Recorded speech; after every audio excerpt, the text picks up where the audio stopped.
Astaghfirullah. Bismillahirrahmanirrahim. Assalamualaikum warahmatullahi wabarakatuh. Alhamdulillah wassalatu wassalamu ala Rasulillah wa ala alihi wa sahbihi wa mawalah wa la hawla wa la quwata illa billahi wa ba'du. Baik, kita lanjutkan kajian kita, masih membahas kitab Bulughul Maram dan kita masih masuk dalam bab salat at-tatawwu, masuk pada hadis ke-357. Kita baca hadisnya dulu. Wa an Jabirin radhiyallahu anhu anna Rasulullah sallallahu alaihi wasallam qama fi syahri Ramadan thumma intadaruhu minal qabilati falam yakhruj wa qala inni khashitu an yuktaba alaikumul witr.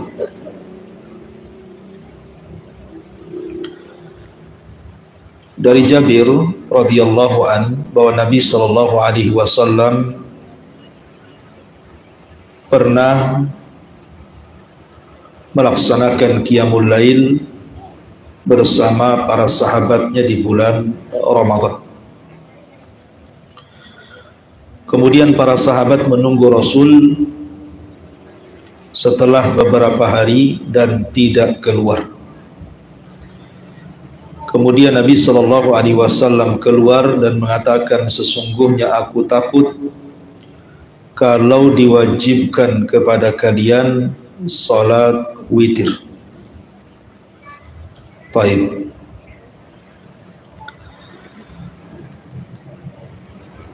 Hadis Jabir bin Abdullah radhiyallahu an, ma'ruf Jabir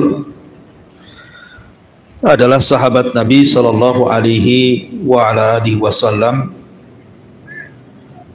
Beliau dan ayahnya adalah dua-duanya sahabat.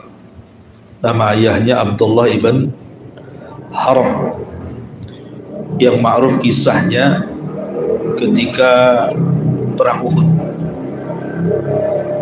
Jadi Abdullah ibn Haram, ayah Jabir ini, beliau daftar menjadi seorang mujahid. Tetapi Jabir ketika itu menolak agar Rasul jangan menerima lamaran perangnya ayahnya Abdullah ibn Haram. Alasannya karena sudah tua, sudah tidak sanggup perang gitu ya. Sementara orang-orang yang ada uzur itu tidak mengapa untuk tidak terlibat perang. Tetapi karena keinginan kuat Abdullah ibn Haram ini dan temannya namanya Amr ibn Jamuh, sehingga Jabir tidak bisa menghalang-halangi ayahnya untuk berjihad. Di malam itu Abdullah ibn Haram sudah merasakan bahwa dia akan mati syahid di perang itu. Dan ketika kemudian Nabi SAW melihat alasan Jabir tentang ayahnya ini, karena pertama sudah tua, yang kedua memang anak-anaknya banyak gitu. Semuanya perempuan, yang laki-laki itu cuma Jabir saja. Ada yang mengatakan saudarinya itu sampai 9. Sementara yang laki-laki cuma 1, Jabir bin Abdullah. Artinya kalau seandainya ayahnya sampai terbunuh mati syahid, otomatis yang akan memikul beban keluarga adalah Jabir. Makanya Jabir minta kepada Rasul, batalkan saja. Maka Nabi SAW memanggil Abdullah ibn Haram, "Cemana ini? Anakmu menghalangimu untuk tidak berangkat jihad." Dan beralasan karena memang sudah tua, ada uzur. Tapi Abdullah ibn Haram memiliki keteguhan sehingga dia mengatakan, laulal jannah la afartuka iya. Kalau seandainya bukan urusannya sorga, aku siap digantikan posisiku dengan siapa. Tapi masalahnya ini masalah sorga, saya tidak mau. Karena memang perang Uhud itu kan memang semangat para sahabat setelah kemenangan mereka di Badar gitu ya. Jadi semangat banyak yang terlibat, termasuk orang-orang tua. Ketika keesokan harinya betul-betul terjadi peperangan, maka yang pertama kali mati syahid dalam peperangan itu Abdullah ibn Haram ini, ayahnya Jabir. Tentu Jabir memang dari awal sudah tidak mengizinkan ayahnya, ditambah-tambah kemudian mati syahid di awal pertempuran. Jadi selesai pertempuran, karena memang kaum muslimin mengalami kekalahan dalam perang Uhud itu, jadi Jabir itu mencari-cari jasad ayahnya. Setelah ketemu, kemudian Jabir pun menangis gitu ya, sedih dengan kematian ayahnya. Maka Nabi SAW menghibur Jabir bin Abdullah dengan mengatakan, ya Jabir, menangis ataupun tidak menangis, malaikat sudah menaungi jasad ayahmu di langit sana. Karena tiba-tiba datang awan yang menaungi jasad Abdullah ibn Haram, sementara Uhud itu kan tidak ada pohon dan panas gitu ya, sehingga ketika ada awan menaungi jasad ayahnya Jabir ini menunjukkan keutamaan Abdullah ibn Haram. Kemudian Rasul mengatakan, wahai Jabir, menangis ataupun tidak menangis ayahmu, laqad kallamallahu abaka kifahan bila turjuman.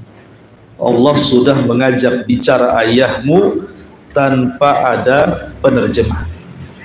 Jadi ketika Abdullah bin Haram meninggal, maka Allah Subhanahu wa taala mengajak bicara ruhnya dan mengatakan, tamanna ya abdi, engkau sudah mati syahid, sekarang apa yang kau minta sebagai imbalannya, kata Allah. Maka Abdullah bin Haram mengatakan, aku ingin hidup kembali, aku ingin perang kembali, dan aku ingin mati syahid kembali. Tapi Allah mengatakan, tidak mungkin orang yang sudah mati hidup lagi. Katanya Abdullah ibn Haram, ya sudah kalau begitu sampaikan posisiku di sisimu kepada mereka, anakku dan sahabat-sahabatku yang masih hidup. Dari sini kemudian Allah Subhanahu wa taala turunkan satu ayat sebagai penghabar gembiraan kepada Abdullah ibn Haram, wala tahsabannal ladina qutilu fi sabilillahi amwatan bal ahya inda rabbihim yurzaqun. Jangan kau kira orang yang mati syahid itu mereka mati, bahkan mereka hidup dan mereka senantiasa mendapatkan rizki di sisi Allah Subhanahu wa taala. Lah Jabir bin Abdullah radhiyallahu an akhirnya harus memikul beban adik-adik yang masih kecil. Makanya suatu ketika Nabi SAW melihat penampilan Jabir ini kok rapi, kemudian harum, kemudian Rasul bertanya, dari mana engkau hai Jabir? Kata Jabir, aku baru menikah wahai Rasul. Kemudian Rasul mengatakan, apakah dengan janda ataukah dengan perawan? Kata Jabir, dengan janda wahai Rasul. Kemudian Rasul mengatakan, kenapa kau tidak menikah dengan perawan? Kemudian Jabir memberikan alasan bahwa dia bukan hanya sekedar mencari istri, tetapi mencari ibu untuk adik-adiknya. Karena dia yang mengasuh adik-adiknya masalahnya.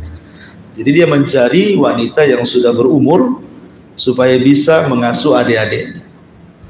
Dan Jabir ini sendirilah seorang yang banyak meriwayatkan hadis dari Nabi Shallallahu Alaihi Wasallam. Salah satunya hadis yang kita bahas ini. Taib, itu sekilas biografi Jabir ibn Abdullah radhiyallahu anhuma. Jadi suatu ketika Jabir ini bercerita, Nabi Shallallahu Alaihi Wasallam di awal-awal Ramadan pada tahun kedua Hijriah, Ramadan itu disyariatkan kepada kaum muslimin pada tahun 2 Hijriah. Artinya Nabi SAW berjumpa dengan Ramadan itu 9 tahun, 9 kali. Karena diwajibkan 2 tahun setelah hijrah dan Rasul wafat 11 Hijriah. Artinya Rasul berjumpa dengan Ramadan 9 kali. Jadi Nabi SAW di permulaan Ramadan, Nabi SAW mengumpulkan para sahabat melaksanakan sholat Qiyamul Lail, sholat tarawih. Hari pertama penuh, hari kedua lebih penuh lagi, hari ketiga membeludak Masjid Nabawi, tidak muat. Hari keempat Rasul tidak keluar, hari kelima Rasul tidak keluar, sampai beberapa hari Nabi tidak keluar, sementara sahabat menunggu.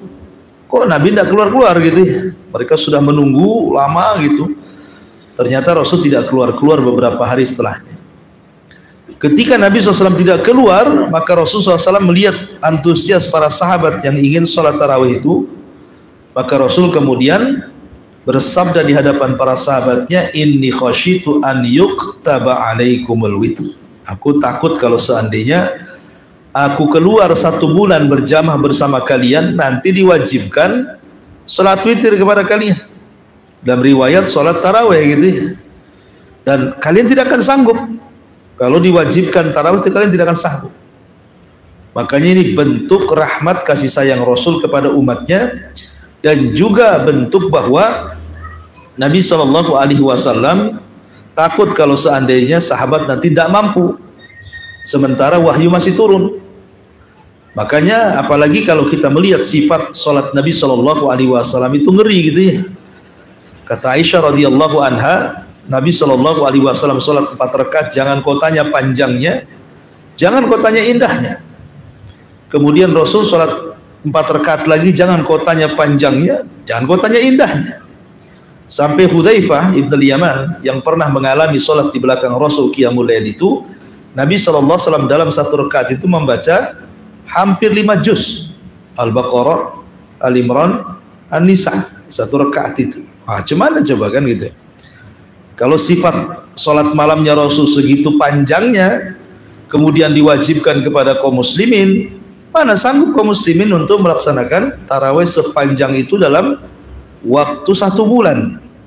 Makanya Nabi SAW kemudian berhenti, tidak mau mengimami sholat, dan Rasul merintahkan mereka sholat sendiri.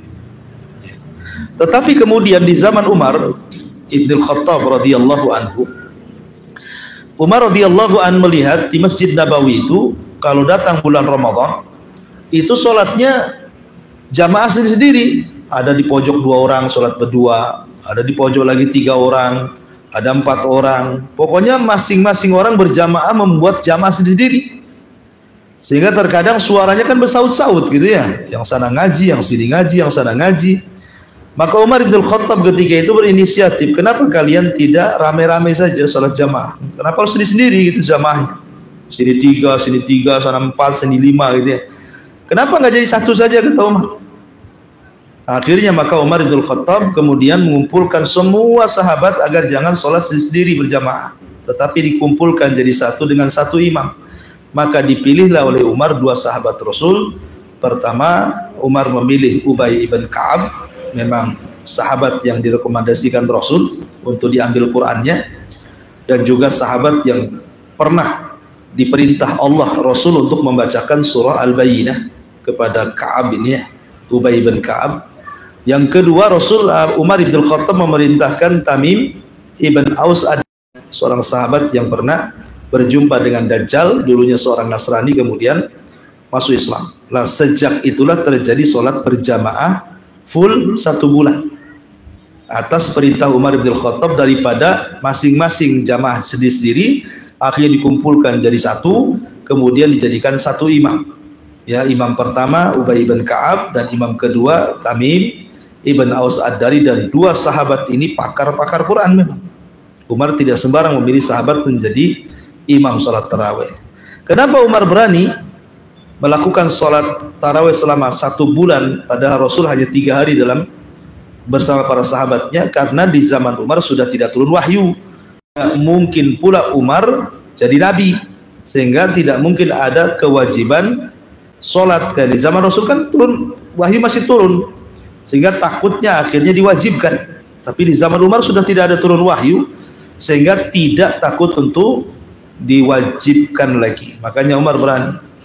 Dan kebiasaan Umar bin Khattab masuk pada hadis Nabi sallallahu alaihi wasallam, "Alaikum bisunnati wa sunnatil khulafa ar-rasyidin." Wajib atas kalian berpegang dengan sunnahku dan sunnah khulafa ar-rasyidin. Artinya bahwa salat tarawih selama 1 bulan dipimpin oleh satu imam adalah sunnahnya khulafa rasyidin, bukan bid'ah. Ya, bukan perkara bid'ah, tapi ada sunnahnya. Sunnah khulafa ar-rasyidin Umar bin Khattab. Dan Umar bin Khattab tidak membuat bid'ah, tetapi Umar melanjutkan apa yang pernah dibuat Nabi. Nabi kan pernah sholat tarawih berjamaah 3 hari, cuman berhenti karena khawatir wahyu turun. Seandainya Rasul tidak khawatir wahyu turun, tentu Rasul pun akan melaksanakan 1 bulan.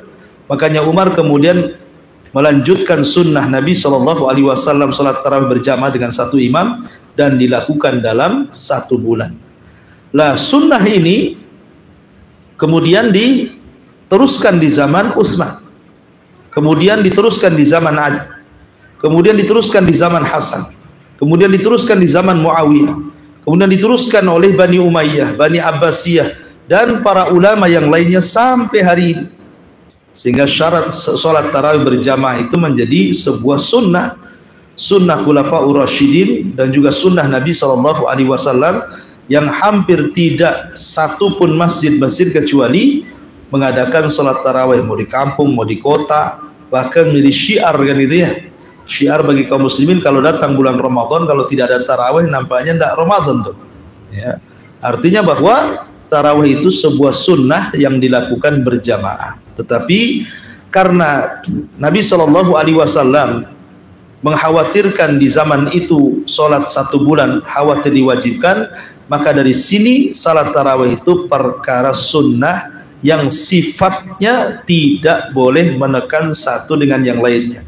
Artinya jangan menyalahkan yang sholat di rumah, jangan pula menyalahkan yang sholat di masjid. Ini perkaranya perkara ijtihadiyah, ya. Jadi boleh di rumah tarawih, boleh juga di masjid. Nah, karena bukan sebuah kewajiban harus di masjid gitu ya. Cuman biasanya kalau tarawih di masjid kan lebih khusyuk gitu saja ya. Tapi secara hukum jangan kemudian orang yang sholat di rumah disalahkan. Ya. Tetapi sholat di masjid tentu lebih afdal karena mendapatkan banyak hal di masjid itu ya.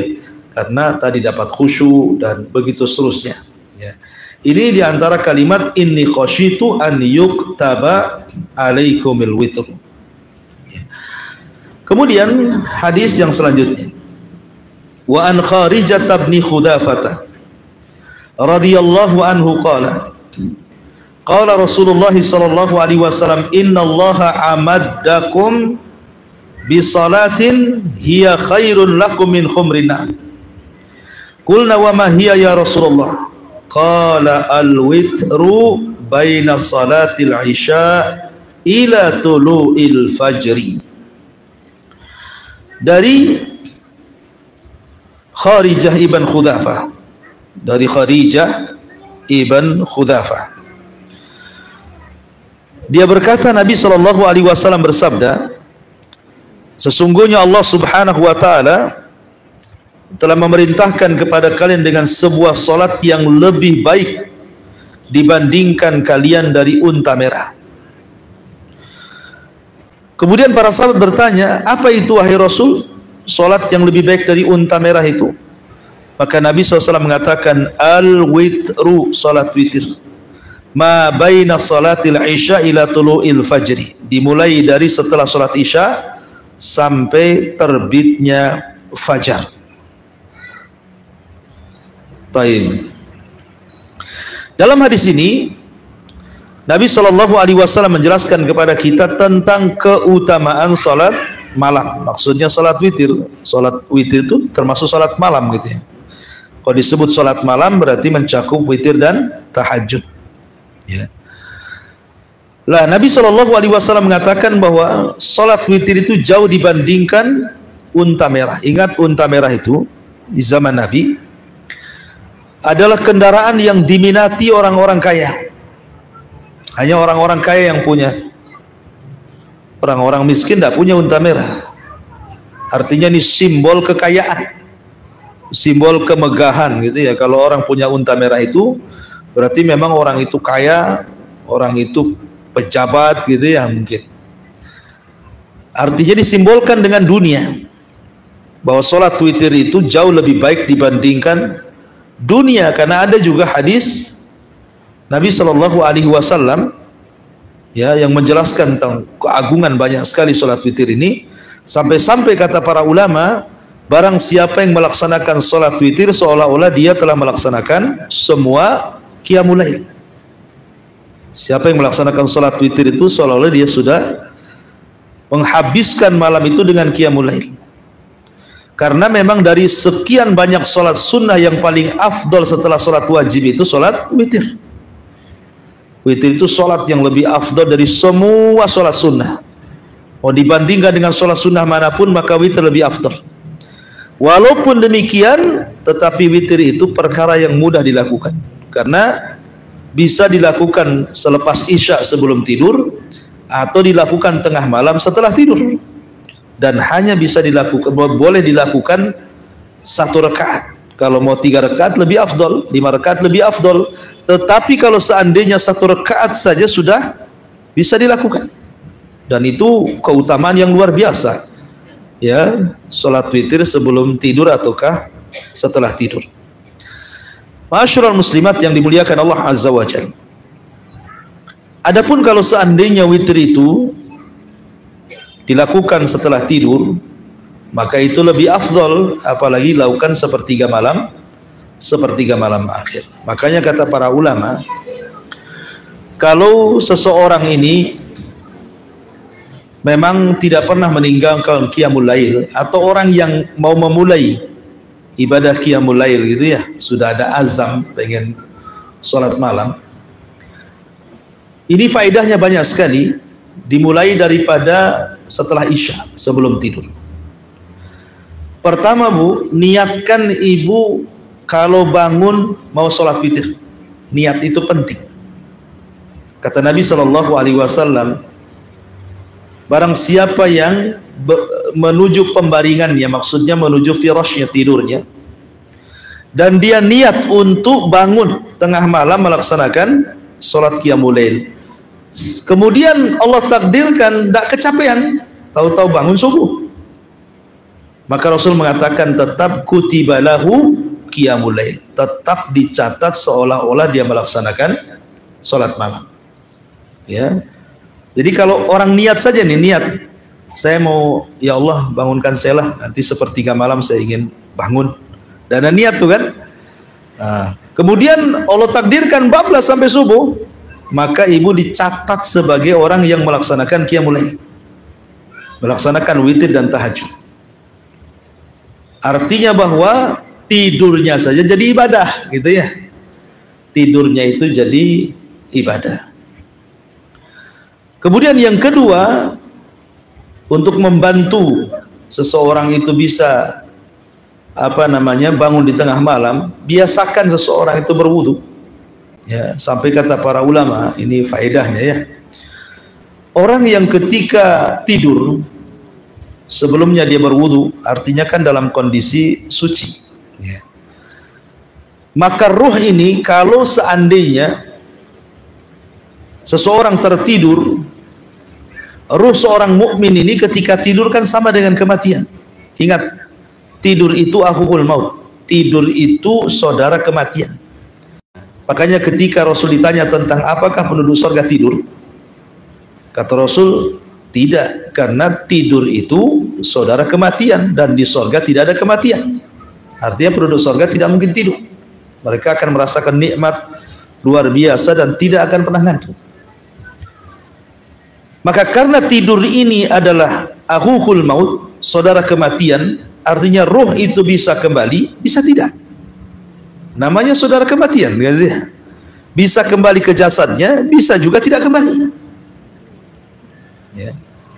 Lah ketika seseorang kemudian tertidur, terkadang kan ruhnya itu keluar kemana-mana gitu ya. Sampai ulama mengatakan kalau dia sebelum tidurnya berwudu, kemudian dia di atas ketaatan kepada Allah, hampir-hampir ruhnya ini bisa melesat sampai di bawah arsy. Tapi naudzubillah, kalau seandainya seseorang itu sudah tidak berwudu tidak suci kemudian maksiat kepada Allah kemudian dia tidur, boleh jadi rohnya ini terkadang diperlihatkan adab Allah Subhanahu wa taala. Lah dari sini menunjukkan bahwa wudu ini juga salah satu yang bisa membantu seseorang itu bangun tengah malam gitu. Karena orang yang tidur ketika berwudu kemudian tidur, maka samping kiri kanan orang yang tidur itu ada malaikat tuh. Jadi malaikat sebelah kanan sebelah kiri itu mendoakan orang yang tidur. Jadi kita kan tidur kadang-kadang guling kiri, guling kanan gitu ya. Apabila dia mengguling ke kiri, maka malaikat sebelah kiri akan mengatakan Allahumma gfir lahu, Allahumma arhamhu. Ya Allah, ampuni orang ini, rahmati orang ini. Nanti guling lagi ke sebelah kanan, malaikat sebelah kanan ngomong gitu lagi. Jadi terus didoakan malaikat sampai dia terbangun. Kalau dia terbangun, satu ikatan setan hilang. Kalau dia tidur, dua ikatan setan hilang. Kalau dia sholat, hilanglah ikatan syaitan. Dan tidur yang paling berkah, tidur yang paling berkah itu adalah tidur di atas tauhid. Tidur di atas tauhid. Ya di atas kasur tidurnya. Maksudnya tidur di atas tauhid itu sebelum tidur dia membaca muawwidhataini dan qul huwallah serta qul ya ayyuhal kafirun. Qul huwallah dan qul ya ayyuhal kafirun itu disebut suratul ikhlas. Surah tauhid artinya ya. Jadi orang kalau membaca qul huwallah, surah ikhlas atau qul ya ayyuhal kafirun sebelum tidur, berarti tidurnya di atas tauhid. Karena ketika membaca dua surat itu artinya kita mengikrarkan diri bahwa tidak ada sesembahan selain daripada Allah Subhanahu wa taala yang berhak disembah. Jadi kalau kita membaca surah ikhlas itu seolah-olah betul-betul malam itu kita sedang mentauhidkan Allah. Berarti tidur kita di atas tauhid. Dan itu seagung-agungnya orang tidur. Ya. Dan sebaiknya kalau memang disempatkan setelah ibu membaca doa tidur, kemudian membaca muawwidhataini, qul huwallah, qul ya ayyuhal kafirun, kemudian diusap-usap. Ada doa yang bagus sekali yang diajarkan Nabi kepada kita, hadis Bara bin Azib. Nah, bacalah doa hadis dari Bara bin Azib itu di mana doanya Allahumma inni aslamtu ilaika wa alja'tu dhahri ilaika sampai kepada wa in mata alal fitrah wa in asbahta ala khairin. Kalau ibu membaca surah doa yang diajarkan Rasul dalam hadis Bara bin Azib itu Allahumma inni aslamtu ilaika itu, apa yang terjadi di ujung hadis Rasul mengatakan kalau ibu mati tidak dibangunkan lagi di pagi hari, maka ibu meninggal di atas fitrah, tidak punya dosa. Ya. Tetapi kalau dibangunkan di pagi hari, ibu dibangunkan di atas kebaikan, di atas berkah. Ya, artinya kalau memang seseorang ditidur bangun malam, alhamdulillah gitu ya. Tapi kalau Allah takdirkan meninggal, maka seseorang akan meninggalkan di atas fitrah, dan ini sebuah kebaikan gitu ya. Kemudian baru setelah itu ya ada adab-adab tidur ke lambung kanan atau setiap mimpi, kemudian kalau mimpi buruk ya rudah ke arah kiri, kemudian ganti posisi gitu ya sambil ta'awudz. Dan kalau Allah takdirkan bangun nih tengah malam atau sepertiga malam akhir, karena Nabi SAW biasa sholat malam itu diawali di separuh malam atau di sepertiga malam akhir, maka disunahkan mencuci kedua tangan kemudian bersiwak, dan biasanya Rasul membaca surah Al-Imran sebelum sholat malam itu, membaca surah Al-Imran, inna fi khalqis samawati wal ard wa ikhtilafil laili wan nahar la ayati li ulil albab alladzina yadhkurunallaha katsira alladzina yadhkurunallaha qiyaman wa qu'udan wa ala junubihim wa yatafakkaruna fi khalqis samawati wal ard ila akhiril ayat, sekitar 10 ayatnya ya, dari inna fi khalqis samawati itu Rasul itu sunnah hukumnya. Jadi berwudu, bersiwak, kalau sekarang sikat gigi lah ya, kemudian membaca surah Al-Imran itu, baru setelah itu lakukan 2 rakaat ringan.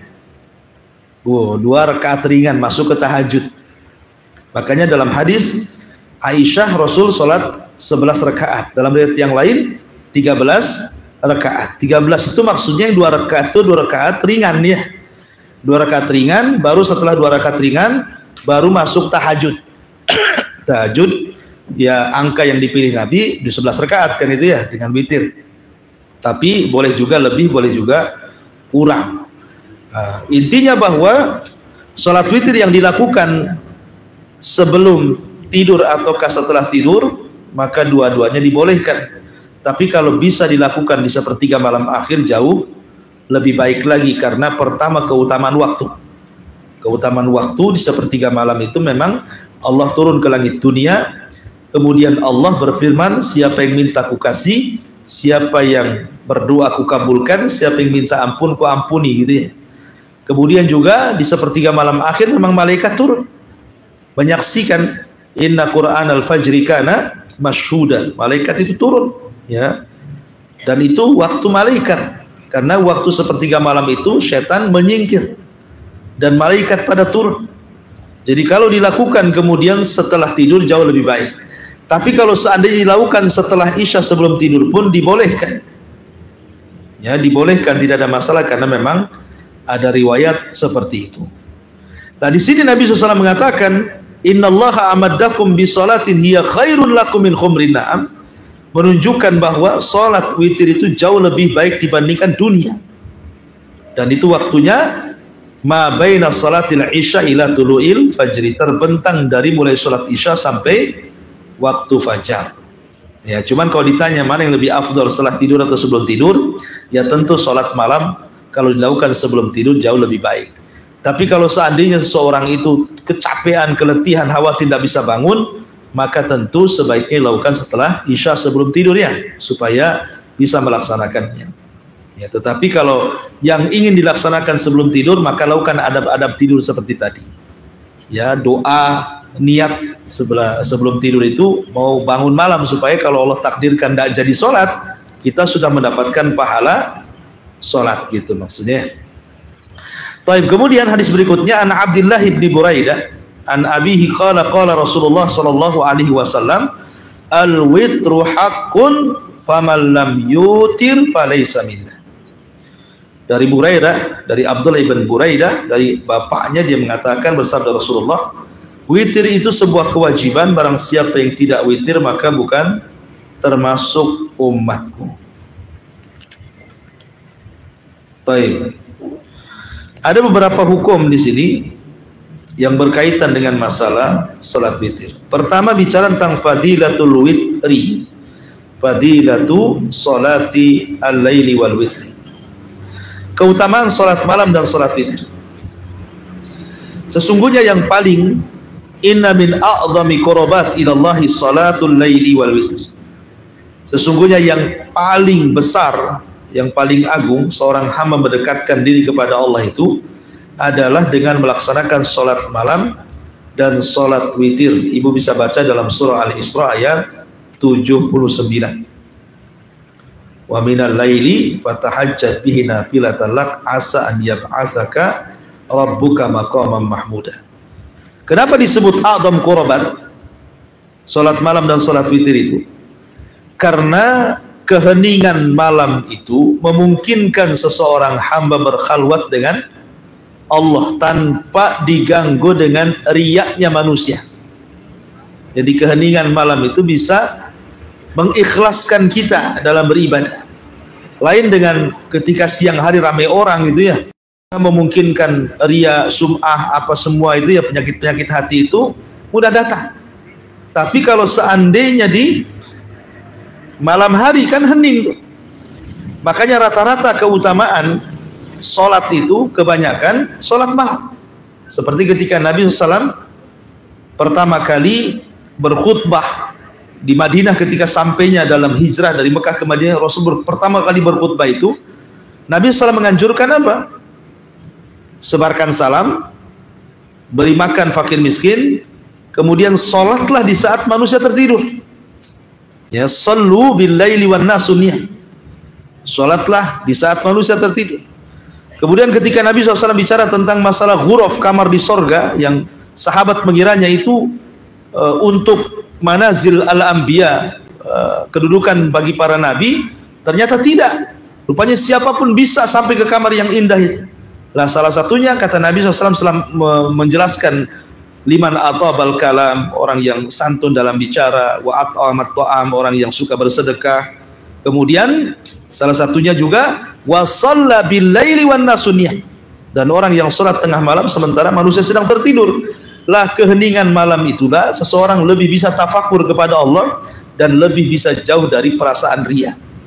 Makanya disebut a'dham al-qurbat ilallah, seutama-utama orang mendekatkan diri kepada Allah, salatul laili wal witr, salat malam dan salat witir. Dan ingat bahwa saking cintanya Nabi SAW dengan salat witir itu, sampai-sampai Rasul tidak pernah meninggalkan witir, baik ketika safar atau ketika hadar, ketika mukim atau ketika safar, kecuali dalam satu kondisi di Muzdalifah. Itu apakah Rasul melaksanakan atau tidak, tetapi kebanyakan riwayat Rasul tidak pernah meninggalkan witir, mau safar mau mukim, karena sekali lagi seafdol-afdolnya sholat sunnah adalah sholat witir. Apalagi ada hadis yang mengatakan innallahal witru yuhibbul witr, Allah itu witir dan suka yang witir-witir gitu ya. Allah itu tunggal kan witir dan suka yang witir-witir.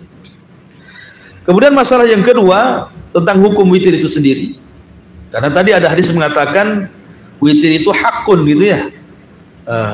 Di sini dikatakan dalam hadis yang tadi kita baca, al witru hakun faman lam yutir falaysa minna. Witir itu sebuah kewajiban yang barang siapa yang tidak melaksanakan witir maka termasuk golongan. Lalu apa hukumnya? Abu Hanifah mengatakan wajib. Abu Hanifah mengatakan witir itu wajib berdasarkan hadis Abi Ayyub Al-Ansari, autiru ya ahlal Quran fa innallaha witrun yuhibbul witra. Autiru, witirlah kalian wahai ahli Quran, karena Allah itu witir, suka dengan yang witir. Di sini ada kalimat autir, artinya perintah, dan asal perintah wajib. Makanya Abu Hanifah mengatakan sholat witir itu wajib hukumnya. Kemudian juga yang mengatakan wajib ini berdalil dengan ij'alu akhir salatikum bil laili witra. Jadikan akhir salat kalian, maksudnya salat malam dengan witir. Tetapi pendapat Abu Hanifah yang mengatakan wajib dibantah oleh jumhur ulama. Mayoritas para ulama dari kalangan sahabat tabi'in dan orang-orang setelahnya mengatakan witir itu tidak wajib tetapi sunnah muakkad.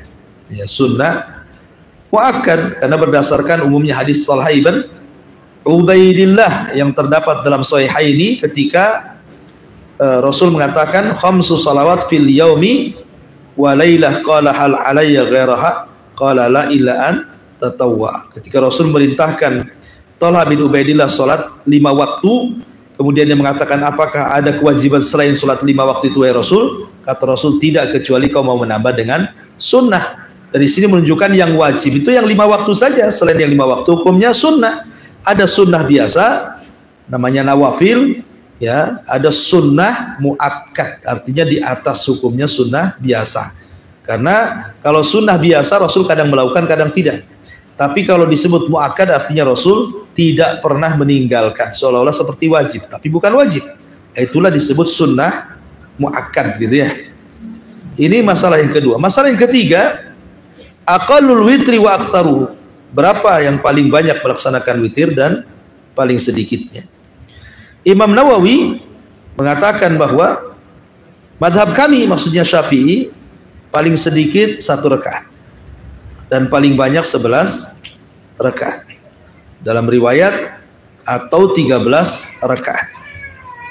Ini menurut Imam An-Nawawi rahimahullahu ta'ala.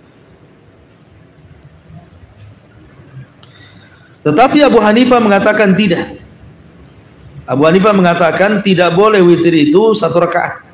Abu Hanifah mengatakan witir itu paling sedikit harus 3 rakaat katanya. Berdasarkan hadis Abi Sa'id yang marfu, Nabi SAW melarang ya melaksanakan sholat 1 rakaat. Minimalnya 3 rakaat lah gitu ya. Tetapi sekali lagi hadis yang dipakai Abi Hanifah ini dalam sanadnya ada orang yang tidak dikenal, artinya tidak bisa dijadikan sandaran. Kemudian hadis jumhur sudah jelas ya, fa in khifta as-subha fa autir biwahid. Kalau engkau takut datang waktu subuh maka witirlah dengan 1 rakaat. Tapi kemudian witir bi rakaatin laisa qabla syai'. Jadi witir dengan 1 rakaat dan sebelumnya tidak ada hal-hal yang harus dibuat. Artinya langsung sholat 1 rakaat itu sudah dianggap witir. Ya, ini diantara hukum-hukum sholat witir. Adapun sholat witir yang 3 rakaat jangan sama dengan sholat maghrib ya. Tasyahud 2 kali tidak. Tapi tidak dipisah kecuali kalau menggunakan 2 salam. 2 salam pun salam pertama tidak boleh ada wirid, tidak boleh ada zikir, habis salam langsung berdiri gitu ya. Untuk menunjukkan bahwa yang 2 gabung dengan yang 1 sehingga semua nampak jadi 3 rakaat, cuman kaifiyahnya 2 kali salam. Bagi yang 1 salam jangan dibuat 2 tasyahud. 1 kali tasyahud yang disebut dengan tasyahud akhir. Nah, ini diantara hukum-hukum yang berkaitan dengan sholat witir. Wallahu alam. Baik, sampai di sini cukup. Kita buat tanya jawab saja.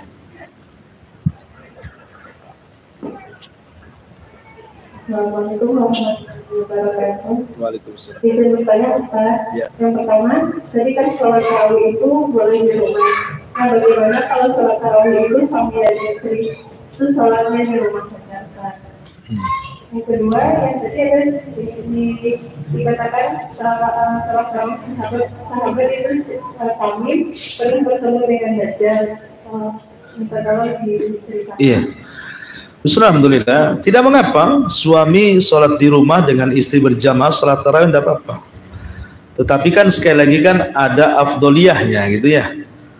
Suami sholat ke masjid tarawih tentu lebih afdol gitu kata ulama.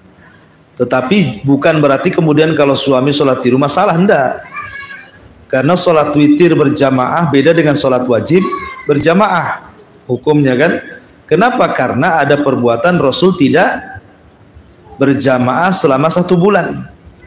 Yang berjamaah selama 1 bulan itu kan Umar bin Khattab, ya kan, dengan Tamim ibn Aus Ad-Dari dan Ubay bin Ka'ab, dan juga diikuti oleh orang-orang setelahnya.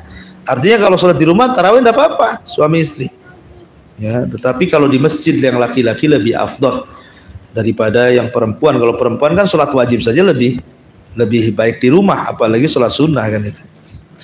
Taib. Kemudian masalah Tamim bin Aus Ad-Dari berjumpa dengan Dajjal itu karena memang ada kisahnya ketika Tamim bin Aus Ad-Dari ini sebelum masuk Islam, dia kan orang Palestina.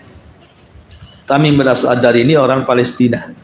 Ya, dia seorang Palestina. Makanya ketika di masa Umar bin Khattab dia pun berjihad sampai ke Palestina. Kemudian akhirnya dia pun menetap di tempatnya di sana sampai meninggal dunia. Tapi dia lebih menghabiskan di masa-masa Rasul di Madinah sampai ke khilafahan Umar. Baru di khilafahan Utsman meninggal, dia memilih tinggal di Palestina gitu. Lah ketika belum masuk Islam, Tamim bin Aus-Dari ini berjumpa dengan Nabi tidak lama. Rasul kalau tidak salah sudah berada di Madinah itu 7 tahun.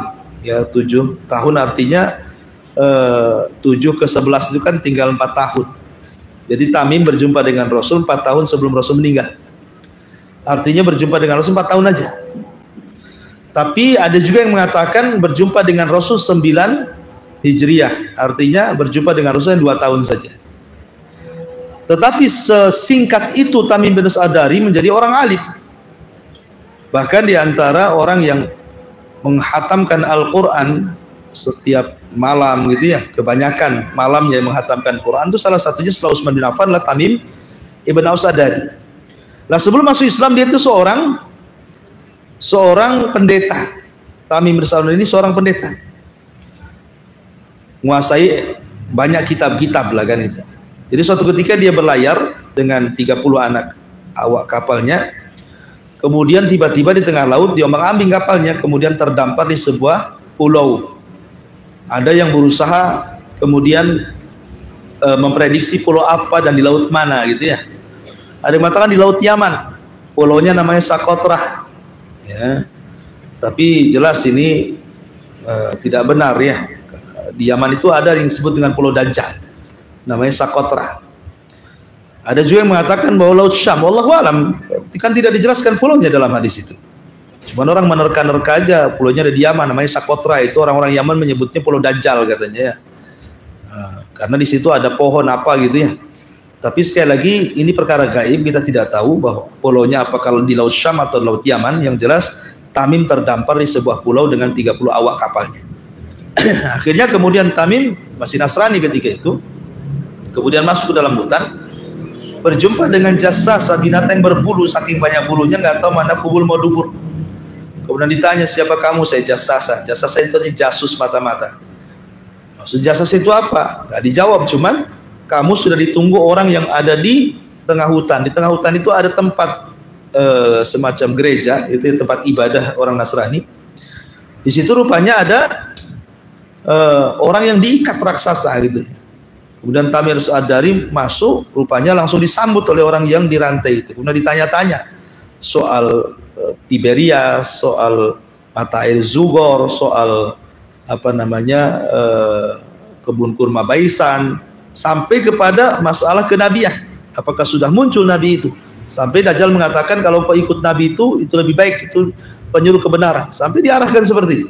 Kemudian diceritakan dia akan keluar di akhir zaman dan akan masuk semua daerah kecuali Mekah dan Madinah. Lah Rasul ketika mendengar cerita itu kan sampai memukul-mukul tongkat. Hadhihi thayyib, hadhihi thayyib. Oh, ini Madinah tempat yang baik. Madinah tempat baik. Dajjal tidak akan masuk ke situ.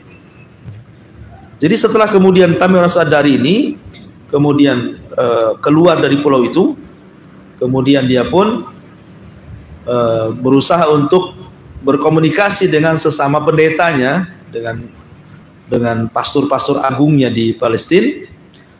Apalagi kebetulan memang mereka mengatakan bahwa ini tahun kenabian gitu ya. Maka dia pun sampai meninggalkan Palestina, kemudian ke Madinah untuk mengcross-check apakah betul sudah muncul nabi atau tidak. Sampai di Madinah betul rupanya nabi sudah lama hijrah di situ. Dialah masuk Islam.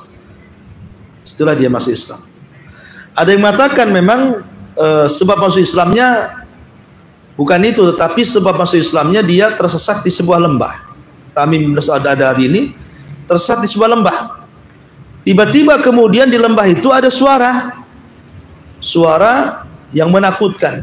Karena Tamim As-Sa'dari ini pernah mendengar atau pernah melihat kebiasaan orang Arab jahiliyah, kalau lewat di sebuah tempat yang menakutkan biasanya permisi-permisi gitu ya. Maka Tamim As-Sa'dari kemudian permisi, ya Sayyid, wahai pemilik tuan ini, jangan ganggu saya, macam-macam. Rupanya jin yang menakut-nakuti malah kemudian marah dan mengatakan, aku datang untuk bukan menyesatkan kamu katanya. Aku ini jin Islam. Dia bilang gitu ya. Aku ini bukan jin kafir, jin Islam. Sesungguhnya aku sudah masuk Islam kepada seorang nabi namanya Muhammad SAW dan dia ada di Madinah. Kemudian jin itu pergi. Jadi informasi jin ini yang dibawa oleh siapa? Oleh Tamim Ibn As-Sa'dari, kemudian ditanyakan ke pastor yang paling besar di Palestina. Kemudian pastor membenarkan ucapan jin itu. Dari situlah Tamim As-Sa'dari akhirnya berangkat ke Madinah dan masuk Islam. Ada juga penyebab Islamnya karena sebab ini. Tapi yang jelas buat Tamim As-Sa'dari ketika menceritakan kisah berjumpa dengan Dajjal dibenarkan Nabi. Bahkan Rasul yang mengatakan, wahai Tamim, tahukah kamu siapa yang kau temui di dalam hutan itu? Di bangunan tua itu. Tamim As-Sa'dari nggak tahu. Itulah Dajjal katanya Rasul. Itulah Dajjal. Dari sini menunjukkan satu sahabat yang berjumpa dengan Dajjal, Tamim Ibn As-Sa'dari. Dan ini juga salah satu yang membantah bahwa Ibnu Sayyad itu Dajjal. Dan Ibnu Sayyad kan hidup di Madinah, Dajjal tidak di Madinah. Kalau ini kan benar di pulau gitu ya. Di pulau entah berantah pulau mana gitu. Ditemui oleh Tamim As-Sa'dari. Apakah dia di Laut Yaman ataukah dia di Laut Syam? Yang jelas bahwa dia berjumpa dengan Dajjal. Dan setelah dia masuk Islam, banyak keutamaan Tamim As-Sa'dari. Salah satunya dia seorang sahabat yang menerangi Masjid Nabi, dan dia punya keahlian buat petromak. Dulu Masjid Nabi gelap, dibuatkan petromak sama dia. Maka dialah orang yang pertama menerangi Masjid Nabi. Yang kedua, membuatkan mimbar Nabi. Nabi dulu nggak punya mimbar, dia berdiri di atas pelepah kurma. Maka datangnya Tamim As-Sa'dari dibuatkan mimbar tiga lantai gitu ya.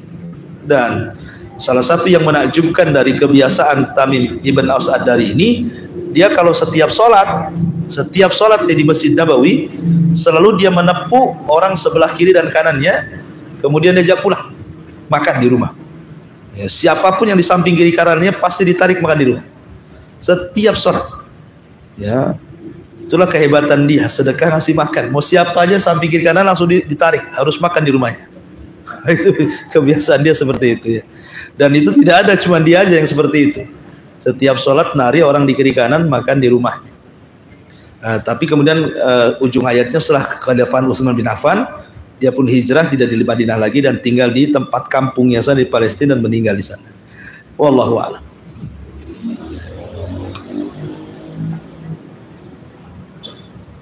Aku minta satu lagi tadi kan sebelum sholat zikir atau sholat malam itu lagi membaca surat Al-Baqarah. Itu ada ayat fisiknya Ustaz atau bagaimana? Tadi ada inna fi khalqis samawati wal ardi. Karena Nabi SAW suatu ketika, dalilnya adalah, jadi suatu ketika Rasul itu mulai dari Isya menangis sampai subuh. Ya, Rasul menangis mulai dari Isya sampai subuh dalam sholatnya. Dan itu belum pernah Rasul lakukan sepanjang malam menangis terus sampai subuh itu. Jadi Aisyah radhiyallahu anha heran gitu, kenapa Rasul kok sedih sekali dari Isya sampai subuh nangis terus kan? Kemudian Aisyah bertanya kepada Rasul itu, kenapa semalam kok Anda sedih begini-begini? Kemudian Rasul mengatakan semalam turun ayat padaku, ayat yang luar biasa. Nah, Rasul mengatakan, membacakan ayat inna fi khalqis samawati wal ard wa ikhtilafil laili wan nahar la ayatin liulil albab alladzina yadhkurunallaha qiyaman wa qu'udan wa ala junubihim wa yatafakkaruna fi khalqis samawati wal ard rabbana ma khalaqta hadza batila subhanaka innaka dan seterusnya. Itu panjang sekitar 10 ayat lah ya. Itu disunahkan karena itu kan di malam hari kan, tafakkur itu kan ayat tentang tafakkur, ayat tentang bagaimana kita merenungkan malam, adanya ada siang, ada malam, penciptaan langit dan bumi gitu kan. Kita kan tafakkur di malam hari. Nah, makanya disunahkan habis bersiwak baca itu kemudian salat gitu ya. Wallahu a'lam. Assalamualaikum warahmatullahi wabarakatuh. Mau bertanya tentang jamaah sholat Ustaz. Setahu kita kan jamaah sholat ini ada jamaah takdim dan ada jamaah akhir. Yang zuhur dikerjakan di lapangan atau asar di awal takdim. Ustaz, ini kan ada perjalanan kapal pendek Ustaz, perasaan perkiraan waktunya itu asar itu kita sudah di rumah gitu. Jadi tadinya zuhur tidak mau jamaah asar gitu. Jadi kalau Allah asar itu tidak terjadi di rumah dan maghrib gitu. Jadi jamaah asar yang tertinggal itu kita mengajarkannya di mana?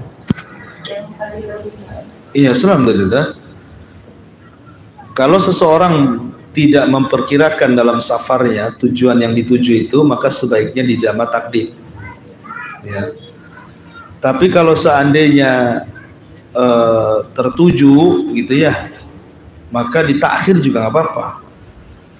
Tetapi bagi orang yang salah perkiraan, tadi kan salah perkiraan nih, ya, diperkirakan sampai sana asar lah, dah asar di sana aja lah, gitu ya. Rupanya kendala mobil macet lah ini itulah ini macam-macam. Tahu-tahu tidak sampai ke tujuan. Di mana sholatnya? Di jalan lah sholatnya. Ya, di kendaraan, di kereta, di pesawat, tidak apa-apa. Ya, karena tidak boleh menjama asar dengan maghrib. Itu beda waktu. Jama itu hanya boleh salat siang dengan siang, salat malam dengan malam. Maksudnya salat siang dengan siang, duhur dengan asar kan siang. Maghrib udah malam dengan isya. Nah, yang gak ada gandengannya kan subuh tuh. Nah, karena subuh kan pagi nggak ada sholat dua, cuma satu subuh. Kalau siang kan dua sholatnya, duhur asar. Malam ada dua, maghrib isya. Jadi jamaah itu disesuaikan dengan waktu. Nah, berarti kalau di tengah jalan, ya sholat di jalan lah. Jadi kalau berkendara asarnya itu memang tidak bisa dikerjakan di jalan dan waktu itu nggak mungkin lah nggak bisa dikerjakan di jalan. Ini saat itu kami di dalam kapal tempat duduknya itu di luar bisa tayamum, nggak usah pedulikan orang. Kenapa mempedulikan orang? Pemain macet tuh, langsung tayamum. Langsung. Nggak peduli, jangan pedulikan orang. Kalau pedulikan orang nggak sholat lah. Nanti ninggalin sholat berdosa. Ya, dalam kondisi apapun sholat nggak bisa ditinggalkan. Mau dalam kondisi berdiri, mau dalam kondisi duduk gitu ya. Walaupun dalam kapal nggak mustahil lah bisa dikerjakan, karena nggak bisa wudhu pun dalam Islam boleh tayamum. Tayamum sholat di situ, di tempat situ. Emang seperti apa kondisinya orang? Susah-susahnya itu paling gantung berdiri lah kan itu ya. Itu pun masih bisa sholat dengan isyarat kan? Iya. Ya kalau sholatnya kayak umumnya perlu tempat luas ya ganggu orang namanya. Nah, kan bisa dengan isyarat. Dengan isyarat pamannya lehernya ketika ruku lebih tinggi dibandingkan ketika sujud, itu aja. Ya. Karena dalam kondisi darurat itu membolehkan sesuatu yang dilarang. Pamannya dalam kondisi darurat nih, kalau saya sholat di bus atau di kapal nanti ada laki-laki kesentuh, darurat. Jangankan itu, sholat di kamar mandi aja boleh. Oh darurat. Ibu masuk kamar mandi, kebetulan kamar mandi ibu itu pakai kat, mewah kali, pakai kat, masuk kamar mandinya kan. Tahu-tahu kekunci, nunggu suami lama. Ini dasar mau maghrib. Kalau mau nunggu suami, ya udah sholat dalam kamar mandi. Kenapa? Karena meninggalkan wajib lebih dosa dibandingkan melaksanakan yang haram. Asalnya melaksanakan yang haram, melaksanakan sholat di kamar mandi itu haram, tidak boleh. Tapi masih ringan dosanya dibandingkan meninggalkan yang wajib, gitu maksudnya. Ya, itu kalau terkunci, kita terkunci di kamar mandi, tidak bisa keluar nih. Gimana caranya? Ini waktu sholat demo ini, sholat aja di situ. Dalam darurat ya, kondisi darurat. Tapi kalau mungkin kan suami tak lagi 5:30 datang, tunggu aja lah, rendam dulu di situ kan. Itu. Allahu a'lam. Baik. Ustaz, sholat witir yang 3 rakaat tadi itu memang belum, ya dia nggak ada duduk tasyahud yang kedua ya. Jangan seperti sholat maghrib. Iya, jangan seperti sholat maghrib. Kalau sholat maghrib kan 2 tasyahud. Kalau witir tidak ada 2 tasyahud, tasyahud akhir aja. Jadi pas rakaat kedua langsung berdiri gitu maksudnya. Iya. Iya. Sudah.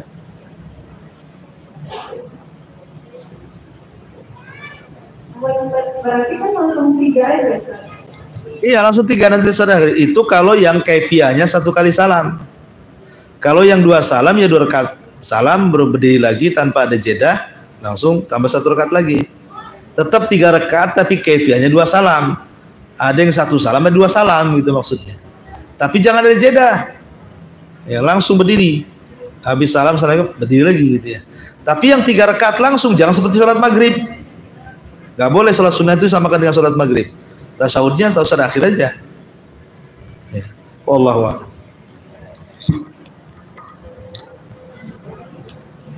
Ya.